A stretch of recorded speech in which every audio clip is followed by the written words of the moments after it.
اول قرار جالي هنطبق عليه الكات ميثود عشان تساعدك انك تشوفي زوايا جديدة للقرار ده انت مش واخدة بالك منها. السؤال كان ايه؟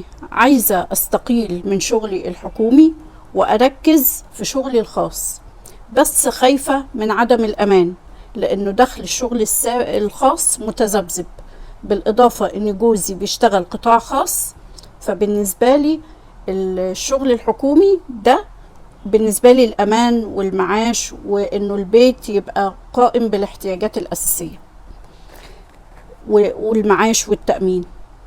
نفسي بعد ما أخد القرار أحس إنه ده الصح، وإن اتخلصت من الشعور بالظلم وأطلع المجهود ده في شغلي الخاص، وربنا يرزقني برزق أحسن وأكبر. طيب تعالوا نبتدي بأول خطوة، وهي الكلاريتي، يعني إني أشوف الصورة واضحة عشان أقدر أوصل لقرار واضح. عايزاكي قبل ما أقولك السر في الصراع هنا، تخيلي معايا إن أنت عندك طفلين ولبستي طفل منهم وهتخرجي وسايبة الطفل التاني، عايزاكي تتخيلي رد فعله هيكون إيه. ده بالظبط اللي بيحصل لما بناخد قرار مهم، بيبقى كأنه في كده اجتماع بيحصل جوه دماغنا، كل صوت بيقول رأيه. في صوت هنا بيقولك استقيلي وانطلقي في العمل الخاص، صوت تاني خايف بيقولك التزامات أقساط، ففي أصوات مختلفة. بيحصل الصراع امتى وبيزيد امتى؟ لما بقرر ان انا اسمع صوت واحد فيهم وتجاهل بقية الأصوات دي جاية عشان تحميني، هي عادي، كل صوت بينبهني لحاجة معينة، فأنا محتاجة أسمع الأصوات دي وأوصل لمنطقة وسط في التفاهم معاهم. وليكن مثلا إن أنا أعمل بروفا، أعمل تجربة، أجرب مثلا أخد أجازة سنة 6 شهور وأجرب شغلي الخاص. هل شغلي الخاص فعلا هيوصلني إن أنا أعمل مثلا سيفنج ويبقى فيه أمان لوقت معين مثلا ويوفي احتياجاتي والشغل يمشي، وابدأ اطمن انه بقى فيه دخل مش متذبذب؟ دي نقطة.